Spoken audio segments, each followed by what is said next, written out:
So the topic for today, although we're doing the marriage covenant series, is on the topic of redemption. How do we see redemption in marriage?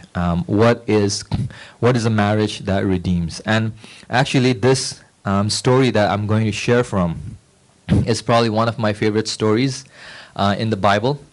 Growing up as a kid, I used to love watching romantic movies. Okay, so I was not so much of a action movie buff when I was like in my teens. I have to admit I watched way too many Korean movies at that time when I was like, especially from like 14 to 19. Like I was really like into, because they make some amazing movies, right? They make really good movies. But yeah, and then and I always had this idea of like, what would marriage look like? So it's not just girls who think about it. Okay, guys also think about this. Like we also like, oh, what's my marriage gonna be like? Who's this person that I'm gonna marry gonna look like?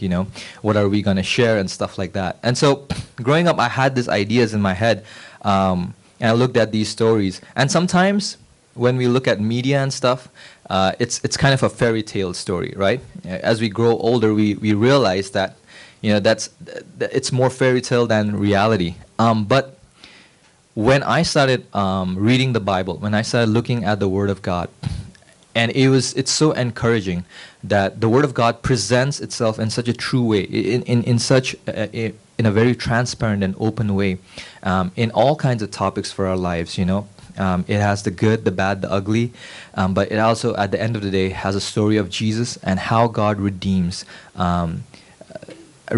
us from our sins, redeems us in our lives. So we're going to look at this.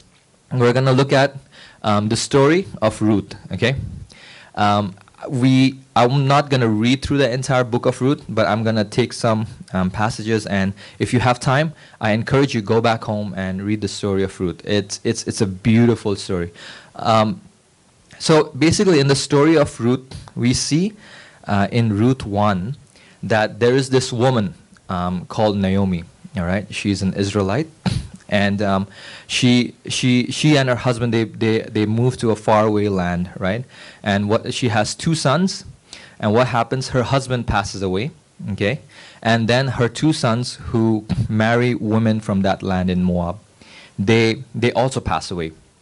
So not only is she a widow, but she is also the mother-in-law of now two widows, Orpah and Ruth. And the story actually starts out with a lot of loss, a situation of like there's grief, and it's a hopeless situation, because we have Naomi. Naomi in Hebrew meaning pleasant or gentle. Like the meaning of her name is pleasant, is gentle.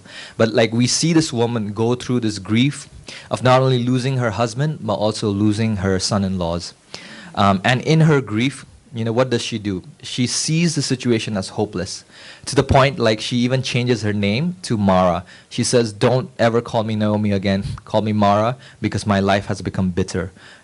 God's hand is turned against me." The meaning of Mara is bitter. So we see this very hopeless situation at the start of this book. And what does Naomi do? She says to her two daughter-in-laws, she says, you should go back to your people. You should get married. You are still young. Find a husband for yourselves and go back. And these two daughter-in-laws, they grieve with her. But Orpah, she goes back. She returns back to her people. But then we see Ruth, who is determined to stay with Naomi all the way. Right? And that's where the story begins. And Ruth is like, "I don't want to leave you. I'm going to follow you." And Naomi tries to reason with Ruth, says that, "Hey, even if I get a husband today, and if I were to have a son, would you wait till my son is all grown up so that you can remarry?" And she tries to convince her to go away. But Ruth is so faithful and so loyal. She says that, "No, I will go with you." And then we have this verse that we all know in chapter 1, where it says, "But Ruth replied, 'Don't urge me to leave you or to turn back from you. Where you go, I will go, and where you stay, I will stay. Your people will be my people, and your God, my God. Where you die, I will die, and there I will be buried. May the Lord deal with me, be it ever so severely, if even death separates you and me.' When Naomi realized that Ruth was determined to go with her, she stopped urging her." right? We have this beautiful passage. Amidst this hopeless situation, there is this woman called Ruth who says, you know what, I'm gonna stick with you. I'm gonna be faithful to you. I'm gonna be loyal to you. Your God is going to be my God. And that's where the story starts.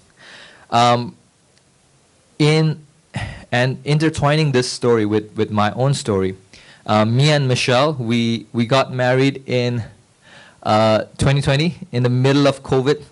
Some of you guys may know, you might have seen it on Zoom. We had only 20 people attendance because that was the rule. And we got married in 2020. And as you can see from the color of our faces, we are from two different backgrounds, two different ethnic groups, right?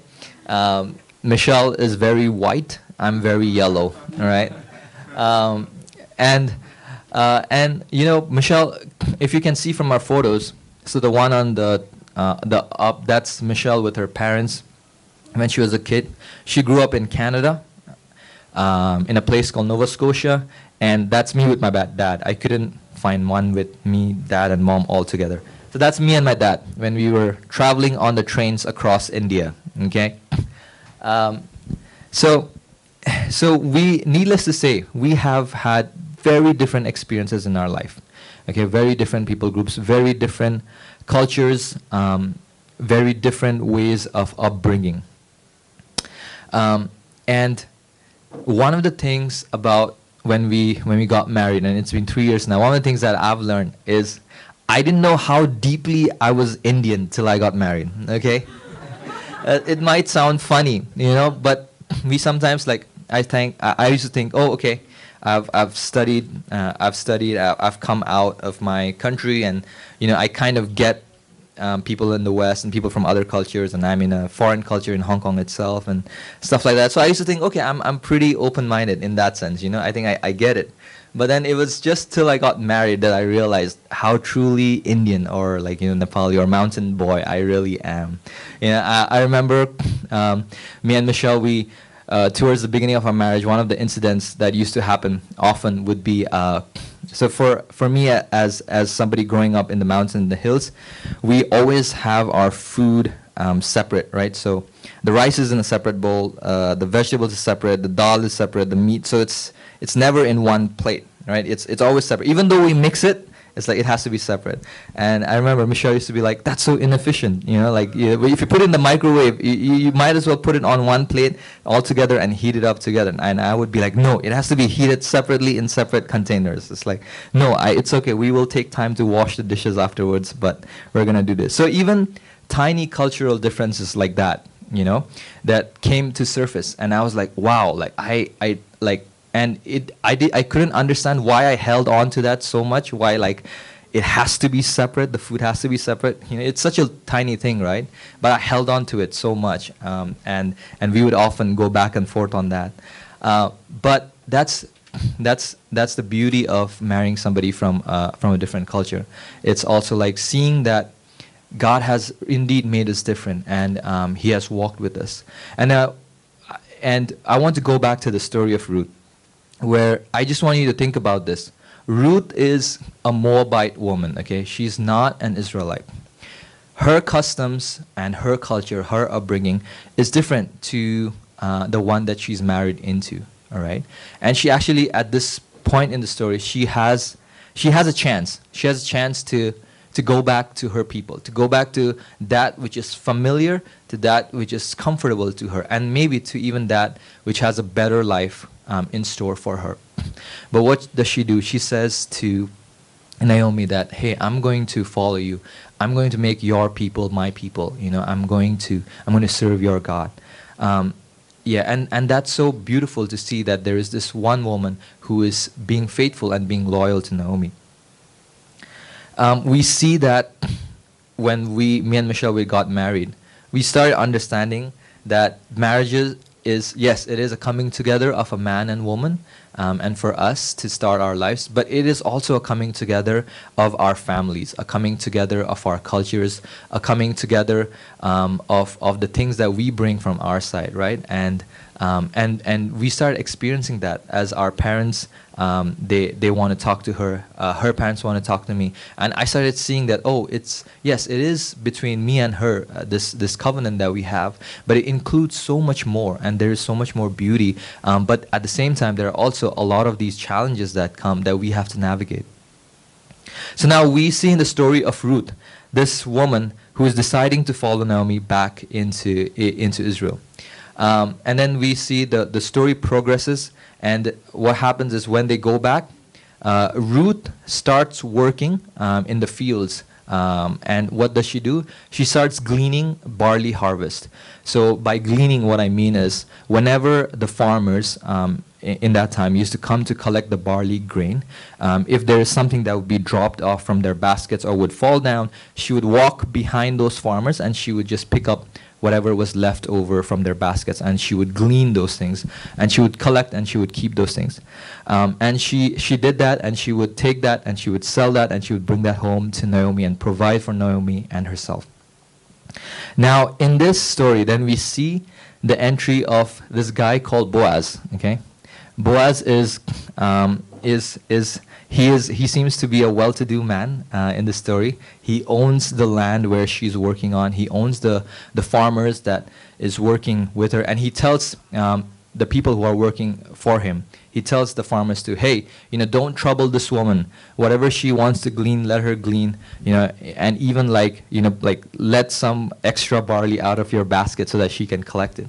And he's really kind to her, and he is somebody who has heard about Ruth and Naomi, who knows about Ruth's story, because when they interact, Boaz actually says that I have heard about you, how you faithfully came back with Naomi, and he knows that Ruth is a woman of noble character, and so he already has this impression about her, and he, when he treats Ruth well, Ruth goes back to Naomi and tells the story. Ruth goes back to Naomi and tells the story of her meeting with Boaz and working in his fields, right?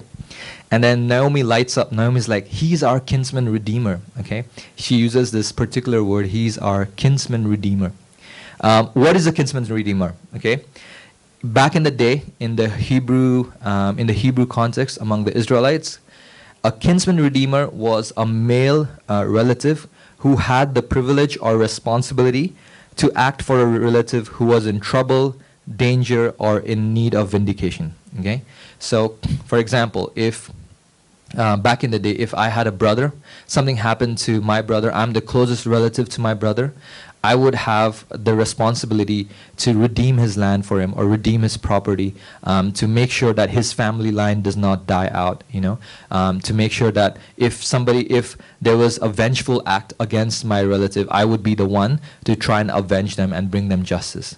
So that was the role of a kinsman redeemer, is a male relative who would redeem or who would vindicate a relative who's in trouble or who's in deep need of help.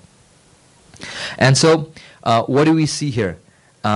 We see that slowly Boaz develops a liking for Ruth, and Naomi and Ruth, they hatch this plan where Ruth goes and as Boaz is working, she lies at his feet, and then she asks him to redeem her, and then he says that, okay, I would love to redeem you, but there's a relative who's closer than me, who's a closer kinsman redeemer to you, and then he goes and talks to the relative. And then in all of this story, if you read through chapters 2 and 3, it is so beautiful how the story starts panning out, where Boaz sees the need of this widow. He is attracted to her, but he is also walking in a way that he's like, okay, I'm going to be the one to redeem you. I'm going to be the one who's going to help you and save you in this time of distress. I have the story when we got married, when me and Michelle were married. One of the things that used to keep come up in our conversations was Michelle's mom. And Michelle's mom, she passed away when she was 19. She was in her teens, and her mom had passed away. And from all the stories that I've heard of her mom. She seems to be someone who is very caring, who is very involved in her community, someone who loved to show love to kids, and was a Sunday school teacher, did a lot of kids programs, and we have a lot of conversations about her mom because I can't physically meet her, so I have to rely on her stories to know what her mom was like. And in her stories, I can see how Michelle's character and how some of the gifts that she has in her own life is because it's been passed down through her mother, and God has brought that in her. And when we talk about, there is a lament, a grief that, oh, we couldn't, like Michelle's mom couldn't be there during our wedding day. But it's so beautiful that God really worked in my family as well. And when the first time we went to India and we actually met my parents face to face, my mom didn't call her by her name. My mom said, "You're now my daughter," and it was such a beautiful moment. I can't put it in words, and it meant so much to Michelle, but it meant so much to me as well. And even today, like my dad and my mom, they always call her Chori. Chori in Nepali means daughter, literally. So the right word to say is Buari, which means daughter-in-law, but they just call her Chori, so they just call her daughter. And it's so beautiful to see how God works in those, works in redeeming even the things that we have lost, even people we have lost, and it came to a point where he brought joy. And yes, though we miss Michelle's mom, I miss not having had the chance to see her.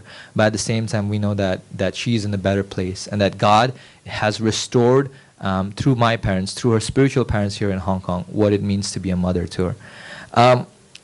And we see that in the story of Boaz as well. This man, who is a man of noble standing, he is doing what he is responsible for. It is his responsibility as a kinsman redeemer for his relatives to save them in times of deep distress, in times of deep need. One of the things that something that God is redeeming and has redeemed, but it's a process in my own life after I got married, was the idea of talking to one another, like really talking and processing one another. Growing up in a household that's an Asian household, and my household is very Asian, okay, like right up in the mountains, Asian household, okay. And both my parents, when I was kids, they were both working. My mom was working in the police, my dad was working in fisheries. And so in our household, maybe it's because of just our culture, or maybe also that they spent time, they had to work. It's not that they didn't love me. It just the circumstance was like that they had to work a lot. That we didn't really talk through things in our household as when I was growing up. We rarely talked through things, okay? So it was like if I did something bad, if me and my brother did some kind of mischief, the rod would come first, okay? So it's like, oh, you did something bad, come here, damn. So like we would be beaten, okay, and we would be told what you did wrong and don't do it again. So the whole conversation would be like, you did this wrong, here's the beating for it, you get the consequence for it, and don't do that in the future, okay? But rarely did we have time to kind of sit down and be like, why did you do that? Like, what made you do that? What are the things that you are going through? And I remember in my time, a lot of the times, I used to do a lot of mischief and stuff like that because of being neglected or being in the wrong company of friends, and my parents would never like go into those things. They would just see, okay, this is the wrong thing that you have done. They would give me the beating and be like, okay, don't do it again, all right? But that never actually addressed the situation of why I was doing those things. And so growing up in this household, that kind of subconsciously started being modeled in me, which meant that when I grew up as an adult, if there was something wrong, or if there was a conflict or a confrontation or a conflict I had with somebody, one of my first reaction would be to shut myself away, to be like, okay, I'm just gonna process this by myself. I'm gonna think about this by myself. What I did wrong, I don't want to talk to you, and I would just withdraw, and that would be my natural reaction. And also the fact that I'm in my nature, I'm quite introverted, which means I like spending time with myself. So it became even easier for me to isolate myself from people and just depend on myself. And when we got married, these things came to the surface. So when sometimes when we would have an argument or a disagreement, I would retreat. I would just be like, okay, I don't want to talk about this right now. Okay, I get it. This, I shouldn't have done that, or I broke this, and like, whatever, I'm not going to talk about it. And I would shut myself off, or try to wait to not talk about it at all.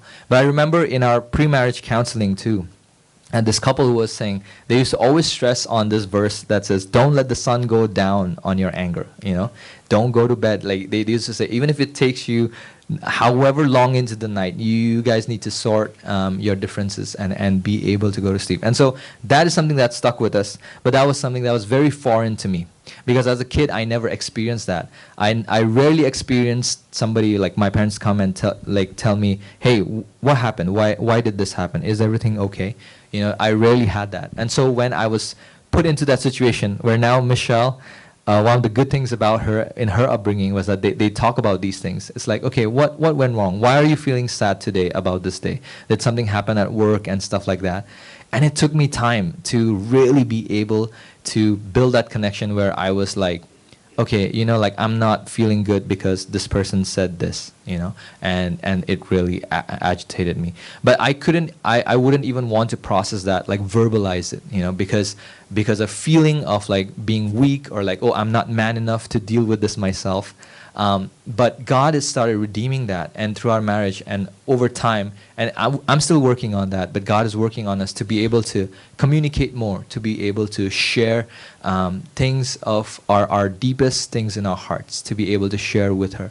And so we see that God's hand really, when He made Adam and Eve, that He really had a plan for this union of a man and a woman to be together, not just as husband and wife, not just to procreate and to extend and to multiply, but also to find this friendship, to find this depth of relationship that we often have when we have it with our Lord and Savior as well, to have that kind of depth of relationship with one another.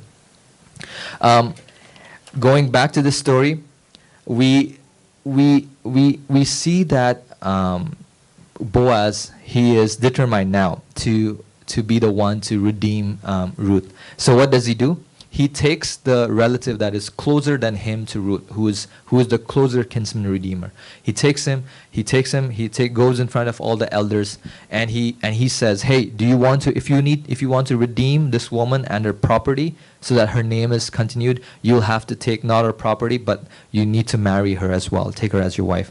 And that the other person says, I can't do that because that would endanger my own family that I have. So finally he agrees to let Boaz redeem Ruth, and Boaz goes and redeems Ruth and her whole family, right? And Boaz ends up marrying Ruth. He saves her property. He saves her family line, and it is so beautiful.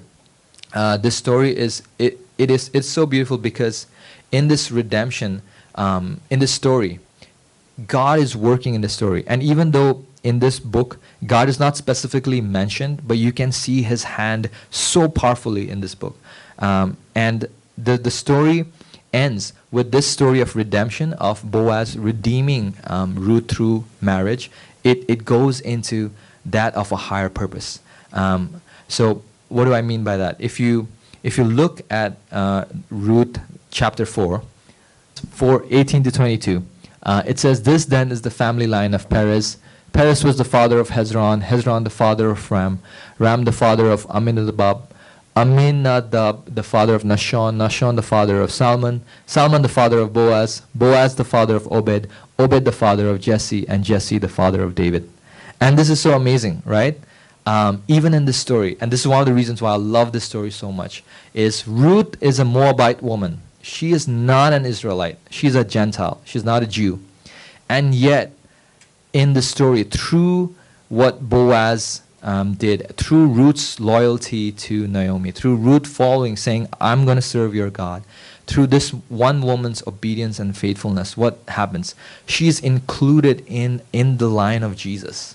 Like that, isn't that amazing? Like she is the mother. This woman is the mother of Obed. And Obed is the father of Jesse. Jesse then, he has David.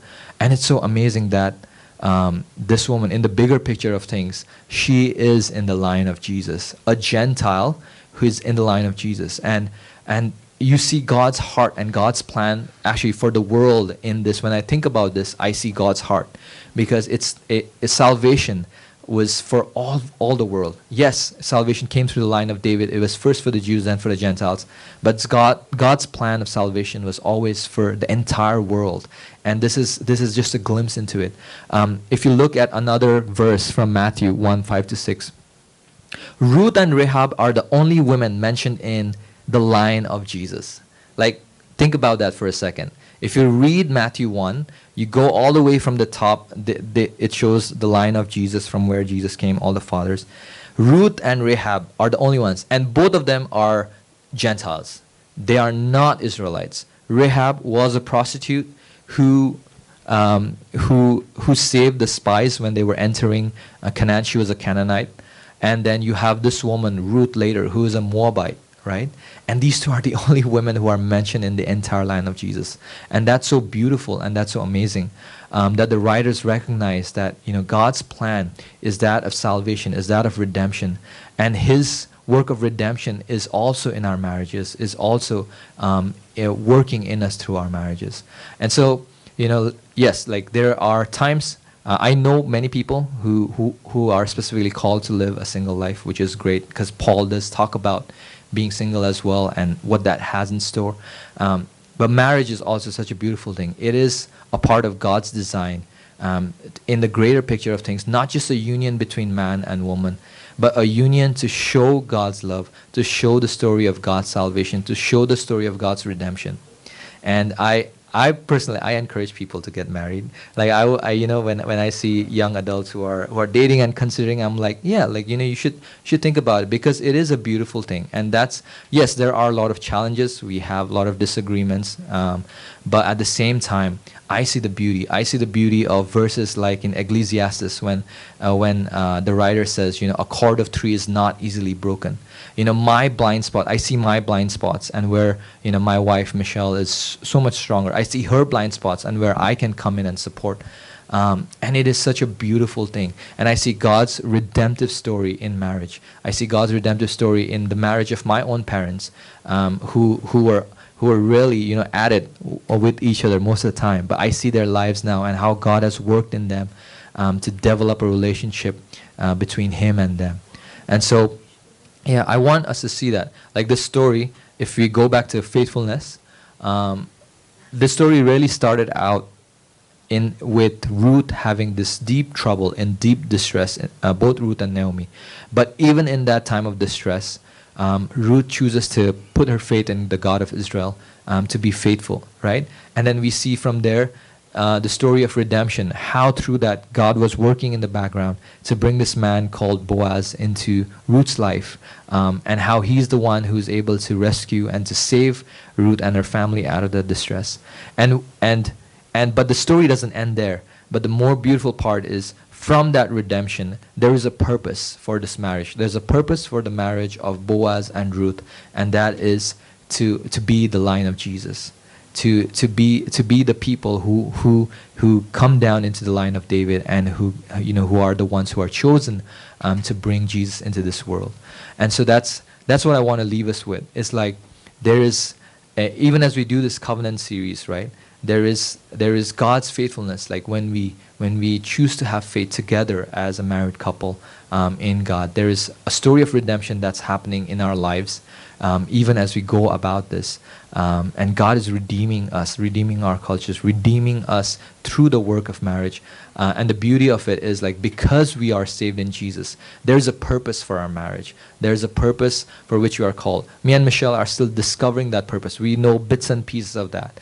But we know the God who has that purpose. We have tasted God enough to know that, God, you have a big purpose for us together as a married couple. Our counseling, marital counseling mentors, they are also cross-cultural. One's a Brazilian and the wife is American. And so they've been really awesome. So before we got married, they walked with us for 4 months. if there are people in here who would like to get married and who get engaged, do premarital counseling from a good Christian family. It's really helpful. When they were walking along with us, I remember something that he said. He said a lot of things. One was they said that don't let the sun go down on your anger. That was one thing that stuck with me. And the other thing that stuck with me was, I remember him telling me, he said that, your vision might change. Your vision as you grow older, as you enter different stages of life, it might change. You might feel called to Hong Kong for now. Maybe God will call you somewhere else. You might be a missionary, right? You might go back into your workplace, wherever God calls you. Your vision might change, but the person you share the vision with shouldn't and does not change. And that was something that really hit me home. It was like, even as serving in ministry, I know that, like God, there's things that change. I'm not the same person I was 10 years back when I came into Hong Kong to do my DTS with all the passion that I had. I have a different set of passions now. I'm passionate about God and serving Him. But at the same time, what they told us was so powerful. He said that in our lives, the vision changes many times as God wants it to, and as you guys enter different stages of life. But the person you share the vision with does not change, and that is the beauty, like, of being married. And I remember clearly that day when we got married. Auntie Stephanie was there as a lawyer, and we had Epson and Pastor Wade, and I remember that day when I was making that covenant, I was like, well, wherever God leads us, in Hong Kong, outside Hong Kong, as in ministry, in the workplace, wherever, I have a teammate, I have somebody who's got my back, and I have her back. And that's the beauty, and that God calls us into a greater purpose. This is the last picture of us.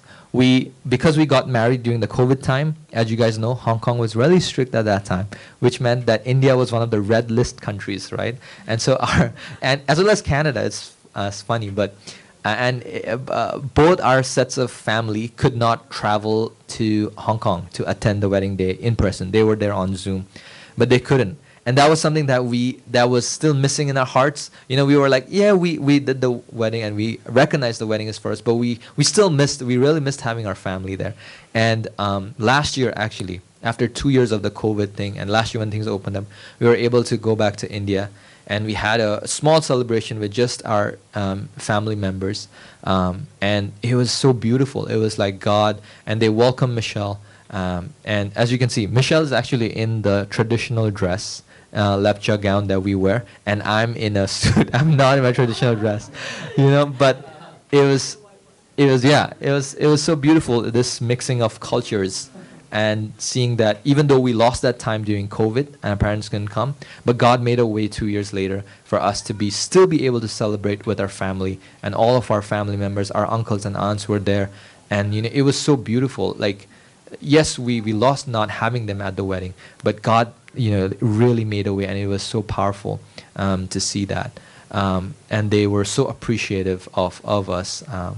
And that's what I want to leave us with, is yes, there's a story of redemption that God has for us through our marriage, through the marriage that we have, or maybe if you are planning to get married, there is a work of God that happens in the union of a man and a woman as well, and it is very much something that I would say you can look forward to, because it's beautiful with all of its challenges. It's amazing.